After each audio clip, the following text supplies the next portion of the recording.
Welcome to this episode of the Doug Sanquist podcast.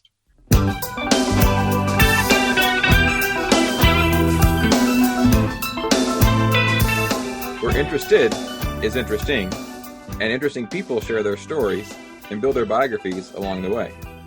I'm your host, Doug Sanquist. I'm a dentist and photographer, and now a podcast host.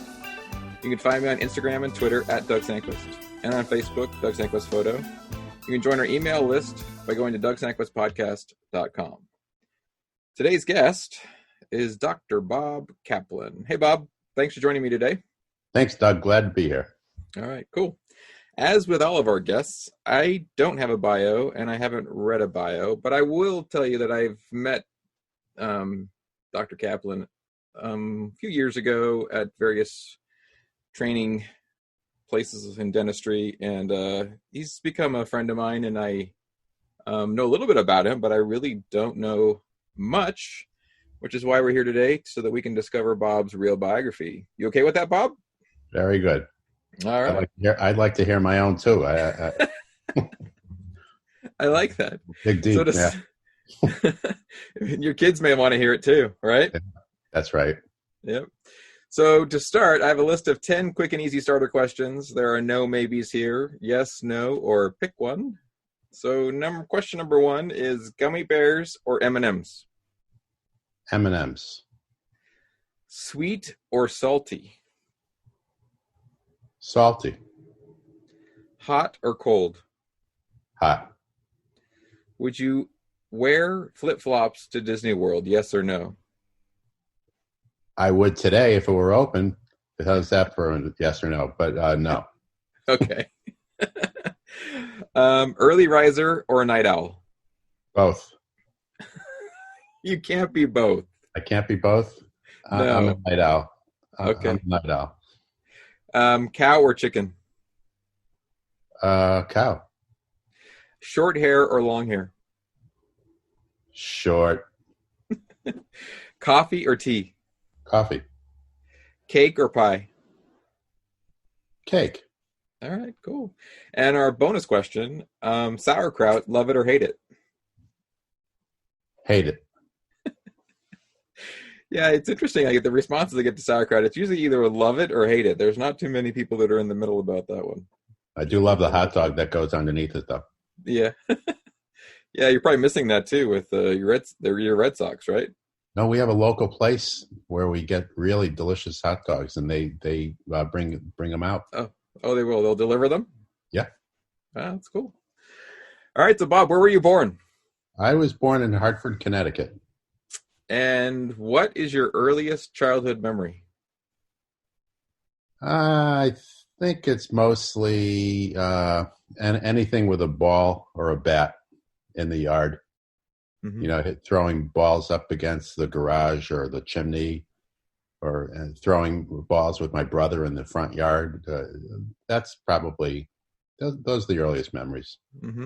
Was baseball a big thing as a kid? Was that like a big yeah? In the yard with the kids and stickball and stuff like that? Oh yeah. That was my life. Everything else came after. What were your summers like as a kid? Pretty much playing stickball, or did you travel and stuff like that with your family, or what did you do? Well, that's a good question, because we grew up in a moderately well-to-do area, and my parents were immigrants from Eastern Europe. So although we weren't poor, we did not participate in all of the things like summer camps and that kind of stuff that a lot of my friends did. So I would kind of hang out and play ball at organized town programs, mm-hmm. and go to the town pool, ride my bike around, and kind of really wait anxiously for my friends to come back from camp or the beach. Mm-hmm. But in retrospect, it was never something that I thought that I missed. It's just something mm-hmm. that we didn't take part in. That you didn't do. Yeah. So all your friends were pretty much, they all had means to go to summer camp and spend time at the beach, and you said to wait for them to come home. Yeah. And they had younger parents. You know, I think my father was 50 when I was born, and and I was the last of 4 children. So we really didn't. They didn't really participate in the new suburban American dream. Mm-hmm. And it wasn't for money. It was just it wasn't in their consciousness to do. What part of Eastern Europe did they come from? Did they immigrate from? They're both from Poland. I'm pretty sure. One of my cousins does some genealogical stuff and finds or some historical stuff and found. I think my mother's birth certificate might have said Poland, but we always thought she was from Russia. Mm-hmm. And my father was from Poland, from a family of butchers. Oh, wow. Not from, from real butchers. They mm-hmm. cut meat. They didn't. Yeah, right. not the communist butchers, right? Oh, that's right. Yeah, so I guess they actually, they came to America with that, with a lot of, with the work ethic and with a lot of heavy. They saw a lot of stuff in Poland, I'm sure, during their time before they came, right? Yeah, my mother, my cousin sort of dragged it out of her. She must have put it back in her inner memory, but she had a cousin who was shot and killed right next to her growing mm-hmm. up. And my father's, I think, was a little bit more circuitous. He came to the United States without his family, and he had to come through Mexico because the quotas of Ellis Island. Mm-hmm. And he had a cousin in Hartford, so he entered through Laredo, Texas, and came up to Hartford, and he just opened a butcher shop because that was what his family did, and so he was okay right from the beginning, more or less, except his siblings never came across. So he lost his family, whereas my mother's family had made the arduous journey together from Belgrade, Yugoslavia, I think, to Ellis Island, and were fortunate enough to make it in because I think somebody might have had conjunctivitis and they would have sent them all back somehow, but they made it through. So it was an arduous journey for my mother, but they had she had a bunch of siblings. Her father had come to the United States to make money right after my mother's younger sister was born. So my mother really never saw her father for 10 years because the father came back to get the kids after he came to the United States to make the money, to bring them all over. So wow. It was kind of a fascinating journey when we were learning about it. That's why we want our kids to ask us questions, although we didn't have that type of journey. But how will they know to answer these in front of when your son is doing these interviews? Right. Yeah. However many years, and he's asking the questions. I hope they have some answers. Yeah. I mean, I think that's what's interesting. I was you talk about my son. My son's a freshman in high school right now, and his history teacher said that his history teacher mentioned to them he's having watch a video of a lady who was in Auschwitz, and our kids, high school kids now, will be the last generation to actually be able to hear from people alive still. I mean, there's only a few left that survived, that are still alive. I mean, when you think about it, I mean, we're at the edges of how old they can be at this point to actually get the real life accounts. It was just interesting. Yeah, it's really something because, like, at our synagogue, we have a guy who's pretty much close to 100, mm-hmm. and he gets up and tells stories. So imagine what the gene pool must be like to get through that and to come here and to live to that age and have your marbles. I think everything put together in their makeup has to be incredible to get to that. So the ones who are still here mm-hmm. they're able to communicate their stories because they've been so incredibly what's the word? They made it through. They were able to make it through every tough. They had stick-to-itiveness. They were able to make mm-hmm. it through every adversity, and so they still have it. Yeah, I mean, when you think about the PTSD problem that we have in the world today, and then you think about the amount of PTSD those people had to have survived, I mean, I don't even know how. I mean, maybe it's just they're weak weakness of our current generation. But I mean, many people wouldn't have made it through, right? Yeah. It seems like Well, it. it seems like it. We've had a bunch of things. I think we've all probably age-wise been okay, because my generation had Vietnam. Mm-hmm. A number of people went to Vietnam. A lot of drug deaths when I was younger, like Mm-hmm. growing up as a teenager.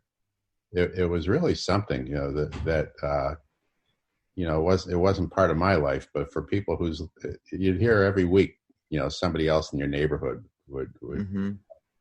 and I guess now, it's just, we're in such a different situation than a lot of other people, but you hear the spike.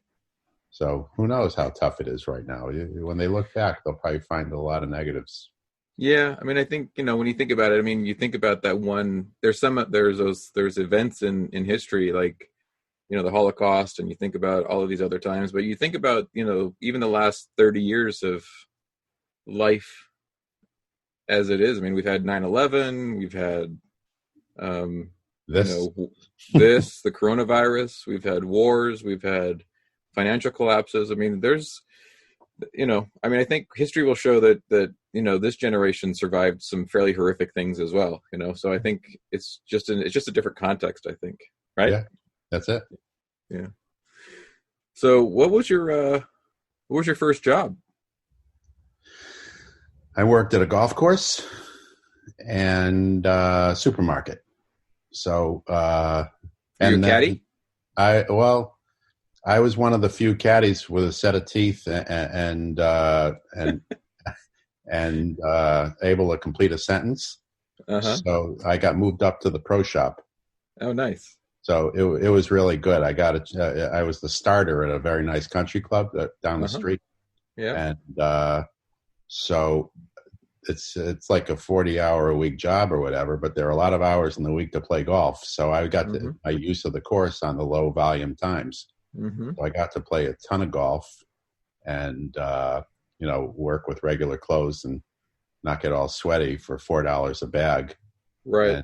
And supermarket was kind of, it was always had money in my pocket.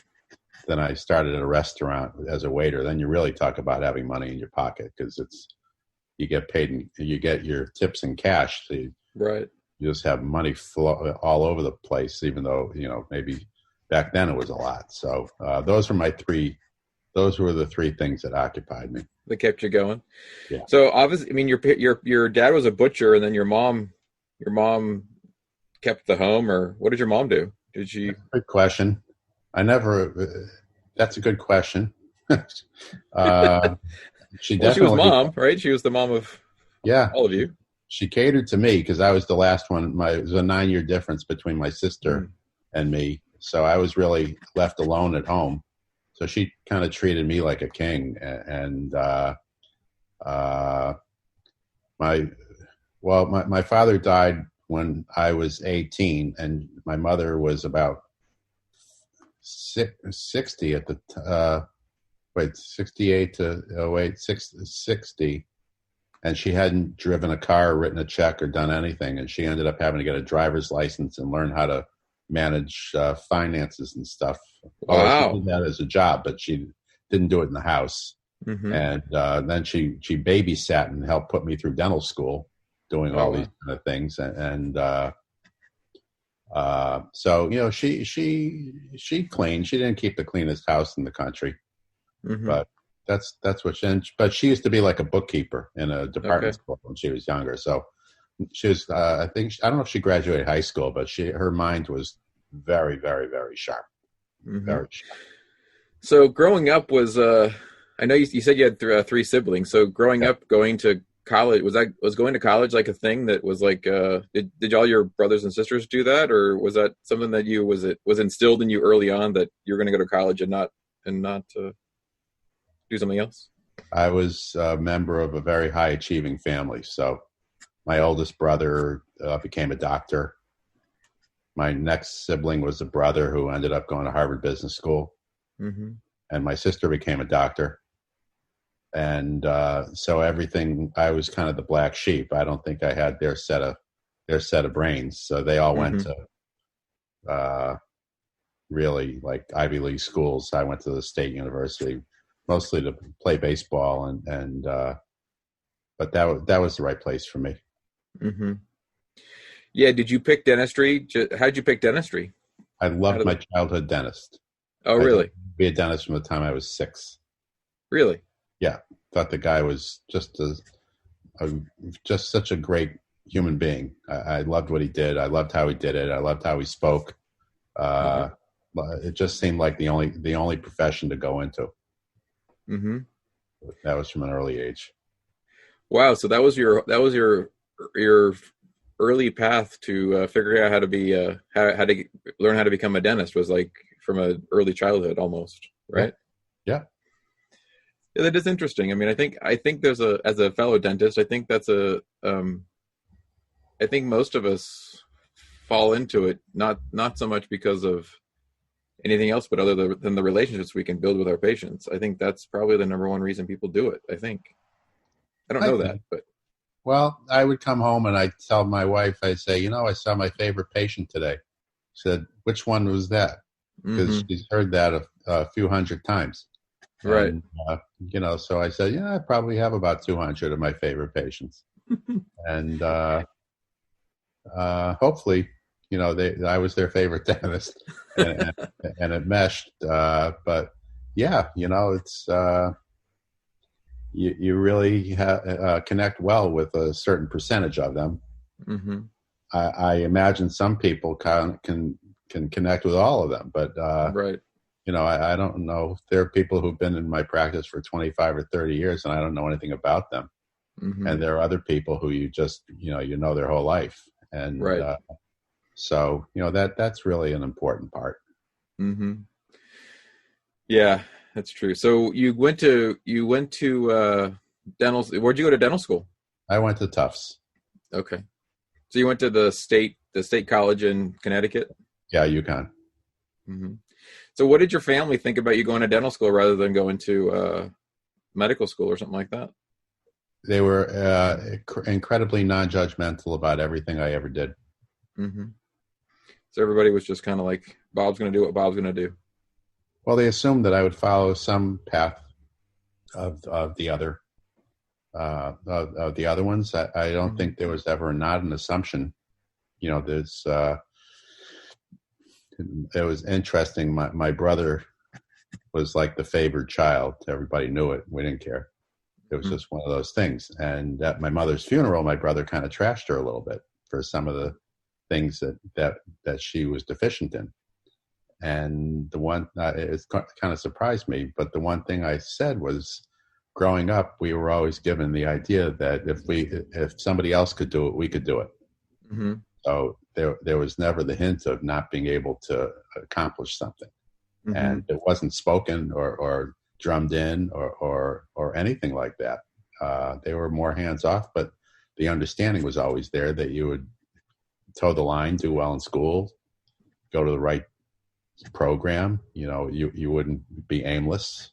And so that was unspoken, but it was very much a part of growing up. Yeah. So how do you think that, even though that was unspoken, how do you think that was portrayed or communicated? Because I mean, that's an interesting thought, that it's like you kind of, there's like this aura or feeling that this is what you're supposed to do, but how, was it just a feeling that everybody had, or was it actually things that they did, or is there any tangible thing that actually helped portray that message? I really can't imagine. That would be a good question to ask my brother and sister, just to see how they felt about those things. I'm going to ask them today, but I think it was a little bit of peer pressure. And I think the older one helped raise the next one in line. I don't think the idea of getting into trouble or getting a poor grade or anything like that was in the cards. I think it was, we never got punished for anything. We never got forced to do our work. I think there was just an assumption from the one who was a little bit older than you that's the path you follow.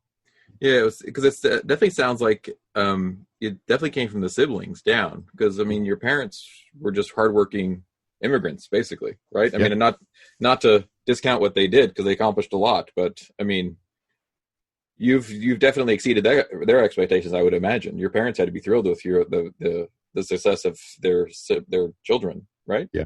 They again unspoken, but they were. Hmm. They Yeah, were. that's I also wonder. Yeah, yeah, it's just interesting how that the one kid can actually just set the table for everybody, and I think that's an interesting. It's an interesting thought. I guess I'm not a sociologist, but it would be interesting to do a study on that at some point. Figure out how that happens. Yeah. Well, my oldest brother, who kind of set the tone, he died a number of years ago. He was a radiologist in Delaware, and he got away from the house as fast as he could. I don't know if the pressure on him was different than the pressures on the others, or he felt it differently, or he internalized it and was smarter than the rest of us. And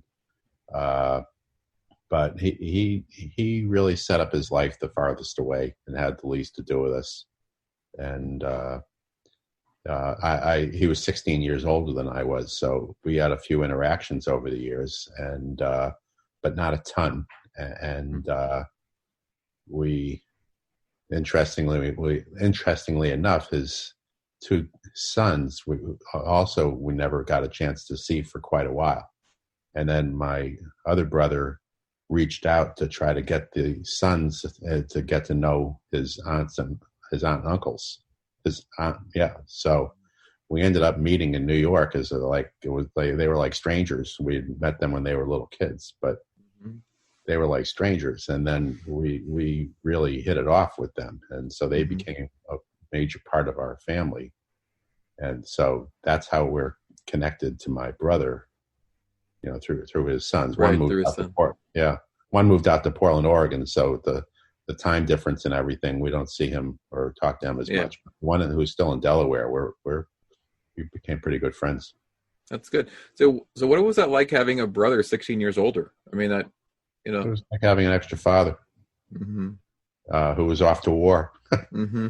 Because, he was a medical student, and he kind of had his own set of way about him. He was pretty traditional, and in terms of going in the direction of school and everything.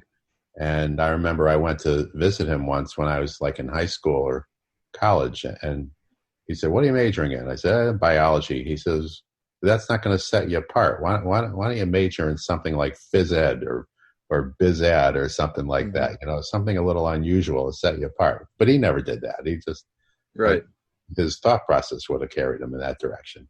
Right. But he went pretty traditional. That's right from college to medical school, and then he probably was probably thinking back on the things he wishes he had done, because that could be. Yeah, he ended up in the service because that was Dover, Delaware was an Air Force base, had an Air Force base, and he was in the service after medical school, serving in the Air Force, and he just ended up. He met his wife to be, who was from Philadelphia, and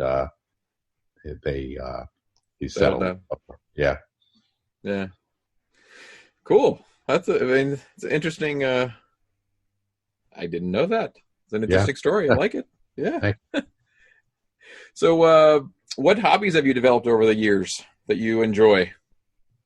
That's a nice question, because that's like the first thing that I ask at an interview when I have a staff member being interviewed. I ask, what do they do in their free time? What do they do in their spare time? It catches a lot of them. I do mostly sports. I still play softball. Really? I play with the younger guys. I refuse to play the slow pitch with the older guys. And I started playing a lot of tennis about 25 years ago or so. So we've had regular games there. Believe it or not, I want to foray into photography one way or the other, but I don't know who to ask to get better at it. Just kidding. So I watch videos and stuff like that, and try to do some of that stuff. I used to play golf, but after we started raising children, I stopped doing that because it was too time consuming. Mm-hmm. Uh, So you haven't played golf in a long time. I do play. I just actually got a new set of clubs now. I was ready to play with them, and now all the courses are closed, so I can't do that. My the impetus was going to Palm Desert to join my daughter and son-in-law and grandson at the and Gerald Diamond out in Palm Springs, and I was going to bring a set of clubs out to leave with my son-in-law in L.A. Figured we'd play then, and I'd have a set of clubs here. So now I have 2 sets of clubs and no course. Yeah, because all the courses closed back. Well, your weather's bad in Massachusetts too, right? So it's been terrible. I was going to just grab some balls and go out to the schoolyard and hit some 9-irons, but apparently New York City was opening some courses, assuming that people would keep the distancing. They're pretty close to the vest around here. They don't want anything they want to try to close everything. They're looking at a surge, and they're trying to.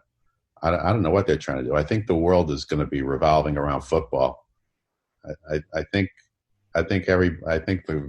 we'll probably try to get back so that the NFL can start in September. Then everybody will be happy. Yeah, I think that's probably true. I think if you have college football and NFL football, I think the coronavirus will magically get better in some way. I mean, I don't want to make it sound, but that's kind of how I think the world is going to work. I mean, yeah. It's like the world can't work without football, so it seems. I mean, we can live without anything else, but if, heaven forbid football goes away, right? Right. So what would you consider as your greatest success? Well, I know my greatest success is as a husband and a father. Mm-hmm. And so getting married to the right person was probably the most successful thing I've ever done. Mm-hmm. My practice was good and steady. I feel proud that I've been in the same location for 42 years. Mm-hmm. And, it might seem like being stagnant, but on the other hand, it's probably has to do with the steadiness of growing up. That I think being in the one location gave me kind of roots and things like that. So I think being and having the practice be viable and in the same location for that many years is a big thing. And I think grooming staff members to move forward in their lives, I think, was probably professionally my biggest, because my associate now, who's going to take over my practice, was an untrained dental assistant when she started working for me. And we got her motivated and sent to dental school, and she's just a phenomenal person and an excellent dentist, and very proud of that. I have another one right now who's came in as an untrained dental assistant who's worked for me for years, and does full mouth wax ups and makes 10-unit temporary crowns and bridges that look magnificent and function, which I have one of those in my mouth right now awaiting an implant. She did it, and so she's awaiting getting accepted. She's in one of these graduate programs where you get a master's in health science. And I've had several others who have become dentists over the years who came in as untrained dental assistants. So I think that's if there's a feather in my cap, that sets me apart. I think that's been a big one. Yeah, I think that's so where did you meet your wife? After dental school or in dental school? Perfect timing. I was in a dental residency program. We lived in the same building. I was shy. Took me almost a year to introduce myself. And I asked the security guard what that girl's name was with the mustard-colored Toyota. And he said, "Oh, she was going to call you for teeth." So I thought, "Oh, my God, she needs dentures." But that wasn't the case. Her brother was a college student awaiting going to dental school. Okay. She knew I was a dentist. She did her research. So I asked her out around Memorial Day. We got engaged around Labor Day, and we got married on Christmas Day. So Wow, the whole thing 9 months. yeah, But you've been circling the wagons for a while. You'd been observing for a long time. I take it. yeah, yeah. It's good timing. Yeah, and I also think it's really what you said about training dental assistants is something that again for those non-dentist people is that as dentists we don't have to hire people with any training. We can hire people that have never even looked inside a mouth and we can train them from scratch, which is pretty cool. I mean, some of my best employees like yours, I have not had one go to dental school yet, but some of my best employees have been the ones that started from not even knowing what a tooth was. And it's Yeah, amazing if they have a little bit of gumption and desire to learn, they turn into really, really good workers that understand, your own philosophy, which is pretty cool. yeah. I think That's why I asked the question first about what they like to do, mm-hmm, because my the one answer that's a deal breaker is I hang out with friends. mm-hmm, The ones who do get hired say that they sit up in their chair when you ask them what they do, in mm-hmm, their spare time, and they have something that's really a passion, and mm-hmm, you can feel it. It's whether it's scrapbooking or fashion or whatever. You can just see a spark in their eyes as opposed to, ugh, I can't believe I have to answer this mm-hmm. question. So Yeah. that's a pretty good indicator right away if there's a spark. Mm-hmm. Yeah. So like if they have something else that gets them going that's outside of what they're trying to do, I like that. I mean, what have been some of the best answers you've heard? Uh, well, they've almost all been crafty.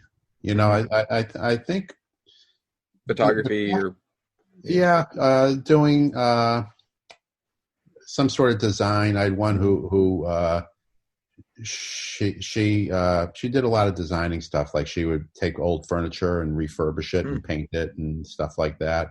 A number of them are they get excited about things like cooking and working out and stuff. But the crafty ones, I think, are the ones journaling.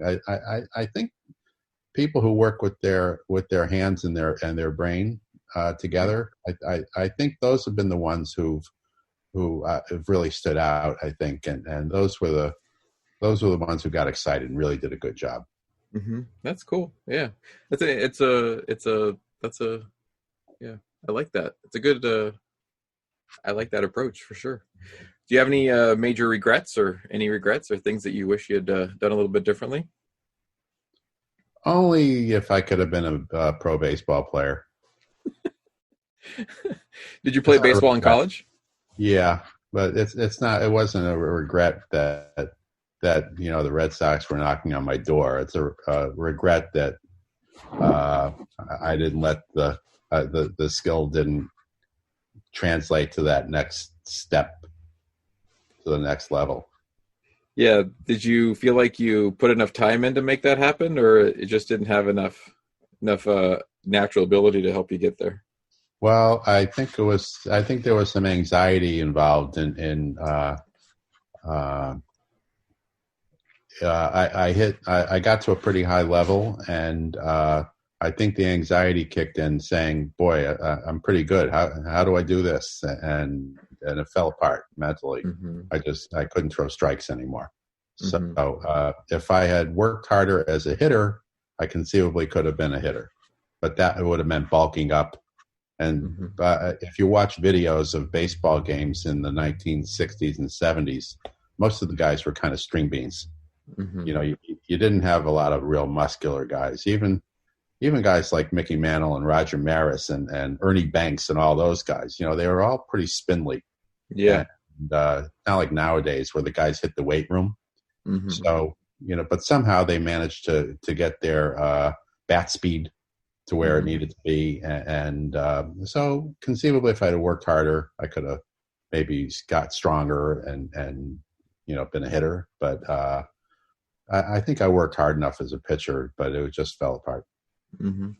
Yeah, it's amazing how much we've learned in the weight training, and you look at those old videos of those baseball players, and none of them are in very good. They appear to be in very good shape, but they were all immensely talented and actually had physical ability. It just they didn't look like they look today, which is interesting. Yeah. Cool. So what is your, I mean, if you're going to have one regret, I mean, not being a Major League Baseball player is, I mean, that's, I can handle that. That's fine. You've done well for yourself. Right? Yeah. I wouldn't have been here. Talking to you probably. Yeah. Yeah, I wouldn't have gotten Bob Kaplan on if baseball player on this podcast. That's for sure. Yeah. No, the first success of the family probably would have been different too, and that would. Yeah, it's true. Yeah. That wouldn't. So, what is your greatest fear? Unfortunately, I think it's outward as opposed to inward. I don't want to include things like claustrophobia in elevators and things like that, or eating green peppers. But I think it's being judged as somebody who didn't do that great a job, and so it's unfortunately it's a little outward. Inwardly. I'm pretty hard on myself in terms of what I consider to be successful, and so in that respect, I look to people like you and Carl and Gerald and Muna and people like that as barometers, and So I think that's one of the good reasons that I'm doing what I'm doing, because it kind of validates something that would have been a fear. Because without your peers who you really respect having a good feeling, which I'm going to make that assumption because of the way we all communicate with each other. I think that's been a good validation. So I think my fear would have been having not been recognized by people who I really whose opinions I value. Yeah, I think it's kind of a double-edged sword though, because I mean it's you want to make sure you're on the right path. I think that's why we surround ourselves with high quality people, just to make sure that we're at a check and a balance. But I think it can also go the other way too. You can actually go down to a little dark place by saying, well, so-and-so must be doing better than I am because of X, Y, and Z too. So that can be we can tell ourselves different stories about those situations, which is a slippery slope as well, Well, one of the things I fall back on in that regard is the continuity. I'm married for 42 years, and I've had my dental practice for almost 42 years in the same spot with some of the same staff for like 30 years. So if I do a comparison, we had a friend once who very successful in the business world, and they found that he was doing some insider trading, so he had to go to prison for a year. So yeah, I would like listen to tapes or stuff like that on finance or dentistry, and then you find out that the person who you really looked up to had all these dark sides and things in their life that might have enabled them to be so focused. Or people like Pete Rose, where you're the best at something, but you stink at other things. So the comparisons are usually going to work out okay for someone like me, because I'll see. I have the utmost respect for Frank Spear. I think he's probably the world's greatest educator ever in dentistry. And he wasn't as successful in being married for 42 years. Yep. And if Frank Spear watches your podcast, hi Frank. But I said the great part first, but I'm not like knocking him, but I'm using that as a barometer that there are parts of my life that were quite successful. So I can kind of not go into the dark side of being that negative. I think that's a you spelled that out really, really well, because I think a lot of times as younger people, I know when I was younger, it would be easy for me to not accept my own success and always compare it to other what I thought was successful in other people.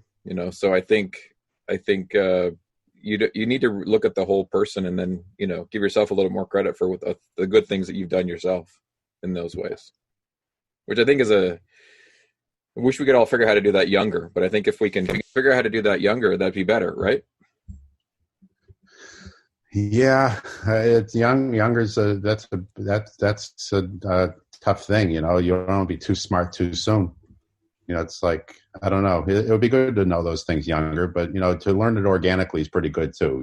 It's we all sort of grow at our own pace. So I guess it would have been nice to start different journeys a little differently, but I'm good. Mm-hmm. Yeah, that's cool. What would your current self say to your young self? What would my current self? All right.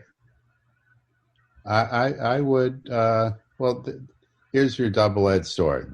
You don't know what you're good at until you really try a bunch of things.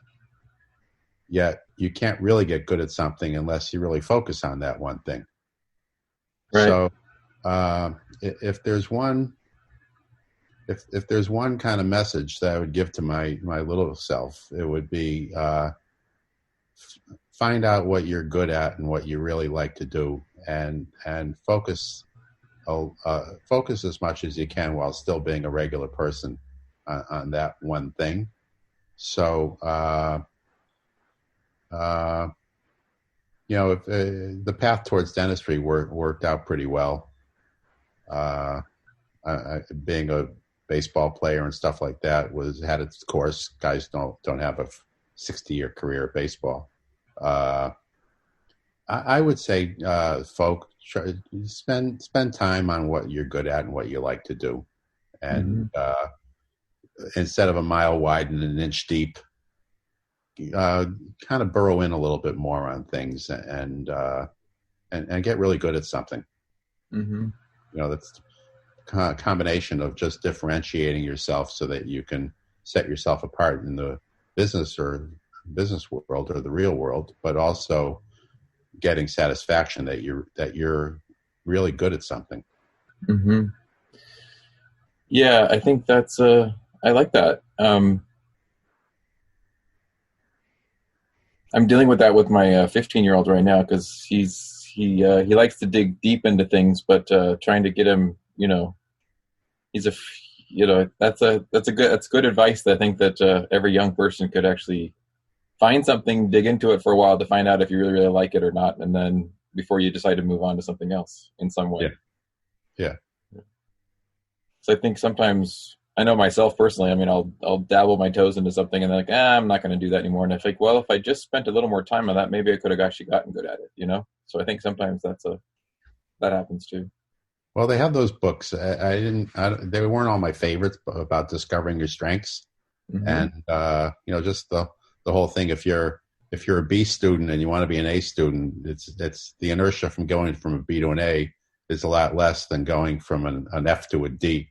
Mm-hmm. Sometimes if something's really tough, the inertia of getting better at it it can really kill you. I think if if you want to be a piano player and you don't have the goods, how much practicing will get you to be to where you want to be. It's really hard, but if you're good at something, it's a lot more easy and fun to get better. Yeah, that's true. If you're good at putting words on paper and you want to go write a novel, that's a easier lift than if you struggle at putting words on paper and you're going to write a novel, right? That's right. So, have you used mentors much in your career? Do you look up to mentors a lot? Has that been something that's been a solid thing for you in your life? Well, you're asking me really good questions, Doug. When I started my practice, I started from scratch, and it took me a number of years to realize that I sucked. So I'm in kind of a high dental area, Uh-huh. and I didn't want my neighbors to know that I needed or wanted help. Mm-hmm. So I had a colleague. I wouldn't call him a friend. We barely knew him. I barely knew him, but I knew who he was. And he practiced in New Hampshire.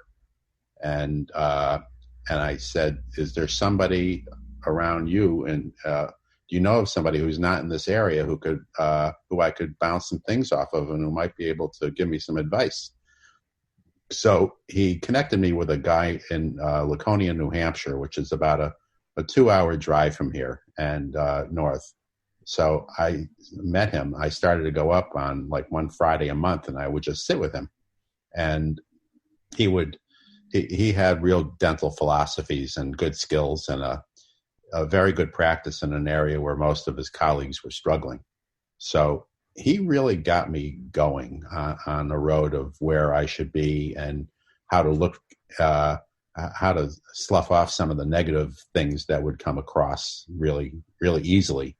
In dentistry, the negatives they fly at you, like you have to beat off these negatives with a stick.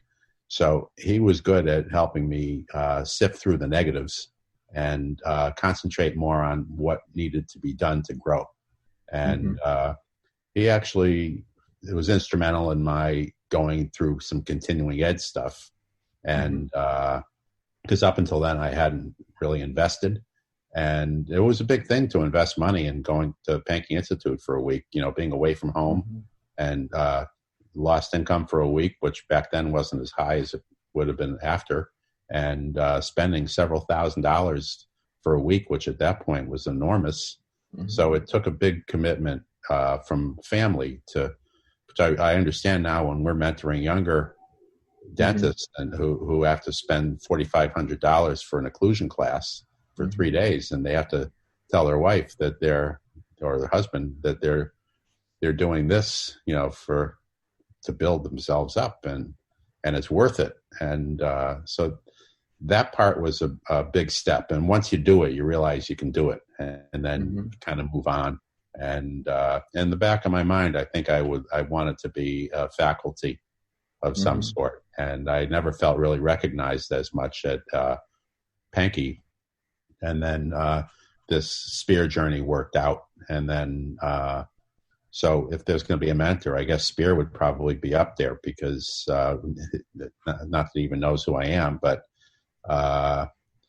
seeing how somebody is able to grasp these concepts that we could actually grasp, because he presents it in a way that makes it doable.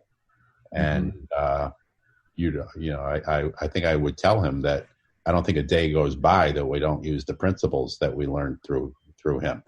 And, if you imagine a day, working one day without using some of the skills you learned from Frank Spear. Right.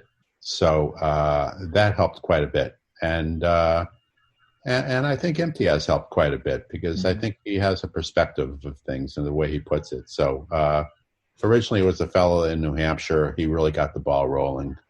And then I think Frank and MTS. Yeah, it's one of my a previous guest on my podcast.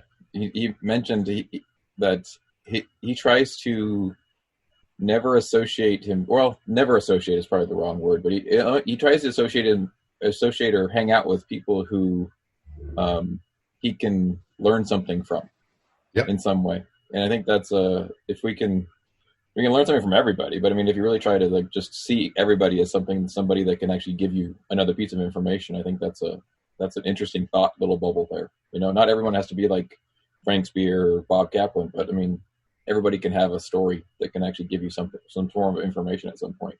Yes. Or at least being open to learning something new, I guess, would be another way, right? Yeah, I think that's one of the pluses to be with all you fine people. It's you carry something back. Yeah. So what's been your most exciting moment as being a mentor now that since you use mentors? How has that process been for you becoming a mentor? Well, originally I was scared, because I thought I wouldn't understand the material. Mm-hmm. Then I realized I think I can do this. I did the occlusion and the facially generated. So after doing it a few times, and like the occlusion portion is, I believe, more cut and dry because they're techniques that we do all the time. So I wasn't really fearful of getting stuck or anything, or having some whippersnapper in the group make me feel like I didn't know anything. And the facially generated part was a little bit more esoteric in terms of there are several different ways of skinning the cat. Mm-hmm. So one of the times we had a couple of these guys from Europe, and they were a little older, and they just wanted to run the show. They didn't want to. They wanted to throw away everything that we were doing there and go their own way. And it was very frustrating for me. I hope I didn't show it. I don't think I did. But then I think I might have had a conversation around that time with Darby. And Darby took an approach to being a mentor that was a little different than I took, because he really took the teaching part of it really seriously in terms of learning the personalities of the group and everything. And it sort of changed my focus a little bit in terms of being a facilitator, and going back to that Pankey philosophy that you can't teach people anything, you can just help them learn. And so I think kind of realizing that was the modus operandi of being a mentor. It wasn't so much letting them know that I knew my stuff. It was more having them kind of grow into this material as being something that's important for them to move forward on. And they're not going to learn it in a day. How many times have we heard this material? 100. Right. And they've heard it once. So, part of it is just making sure that the people are getting what they pay for, and helping them move along to go to the next step. Yeah, you can't hear it. You can't have them hear it your way. Right. They're only going to hear it their way. And so the goal is just to try to guide them along however that works. Right. Yeah. So what's your greatest inspiration? My greatest inspiration. That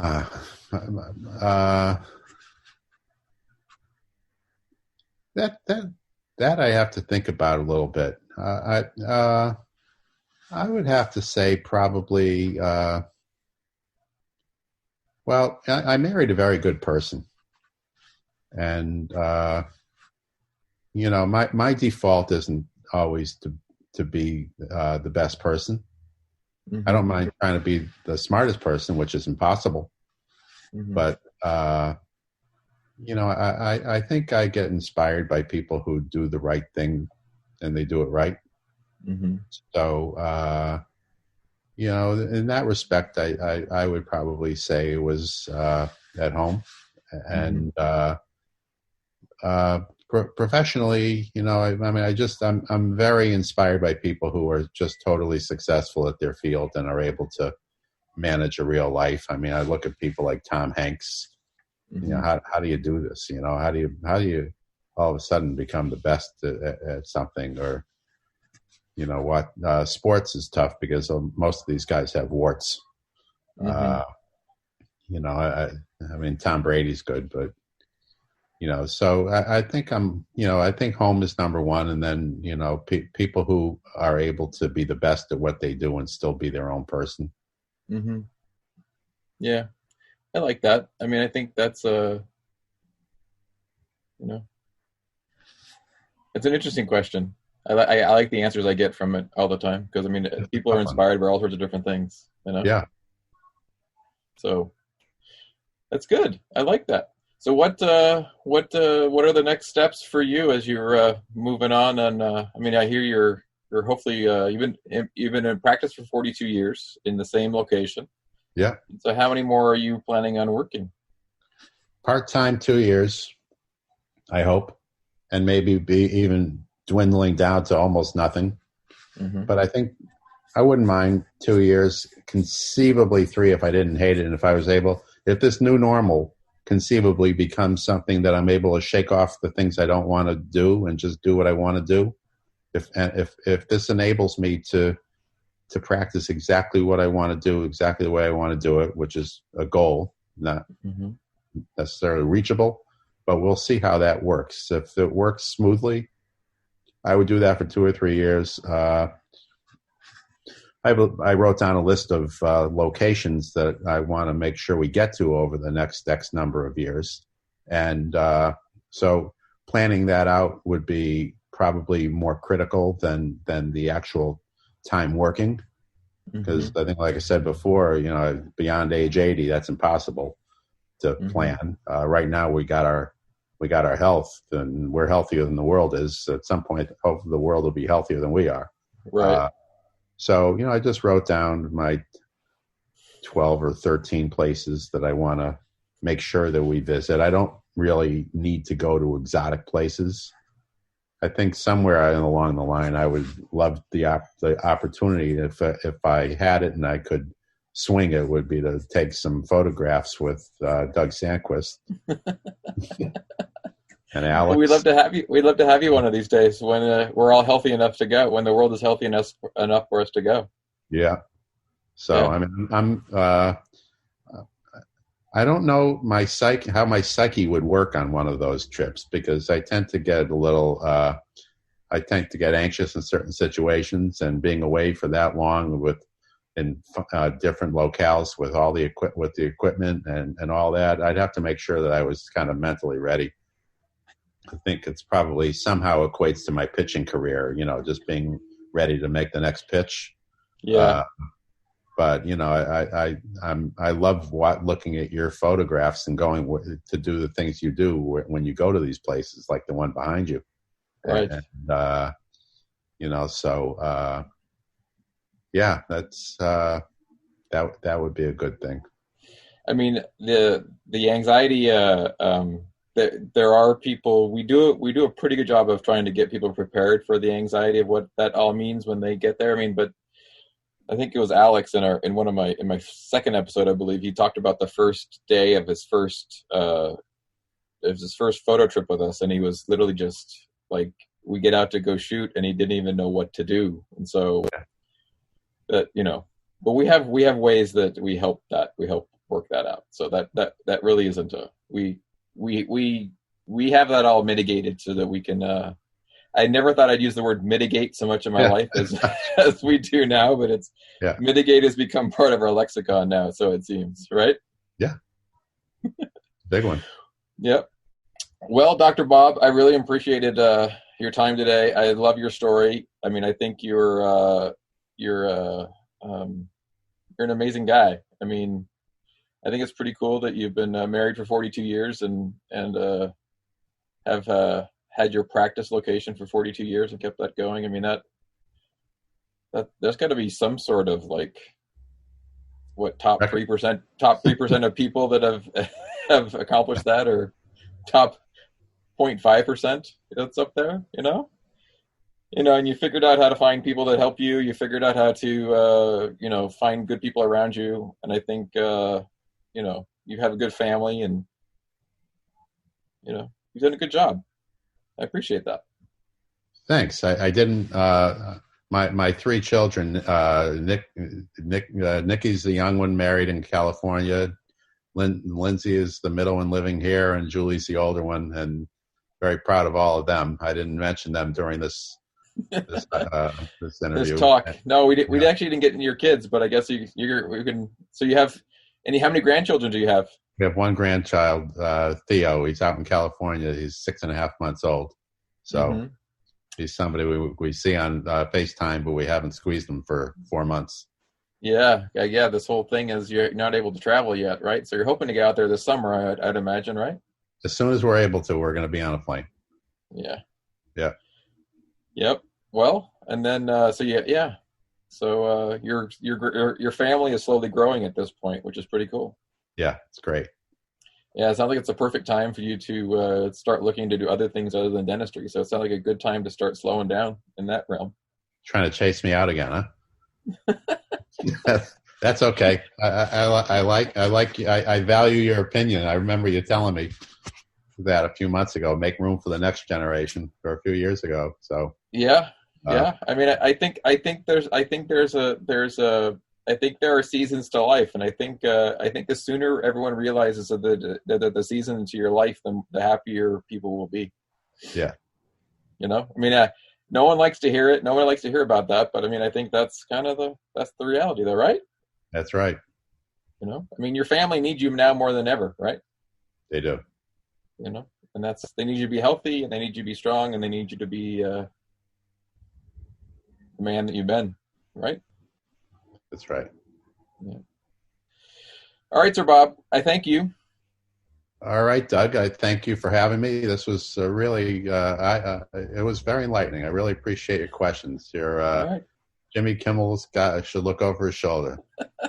So how can people? You have your website's on. You have a practice website or phone number to your practice in Boston and things like that, or Yeah. Well, we're called Center for Advanced Dental Care, so we're cfadc.com. okay. And the phone number is 617-964-3430. Mm-hmm. And we're in Newton Center. All right. And that's it. That's cool. I bet there's not too many other dentists that have been in that place for 42 years still, right? Are there any other dentists that are still there since you started? I'm the there's a subjoint around the corner that's been might have been there the day I opened, but other than that, I'm the senior member of Newton Center. I think. Wow. I don't think there's any other business or any person. The big dental practice above me, there were three partners, and they sold to a young couple who became uncoupled, but they still work together. and so they're a big practice. They've been there for a while. I've been there the longest. We've had some specialists come through, and I've grown from 900 square feet to 2,500 square feet. So I've been able to expand within the space 2 different times. Oh, wow.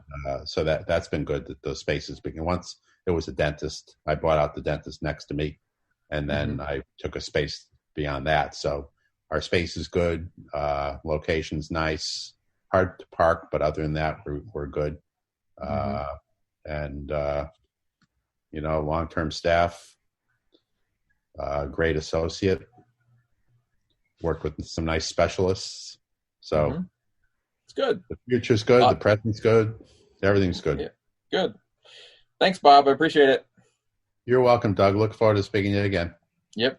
Okay.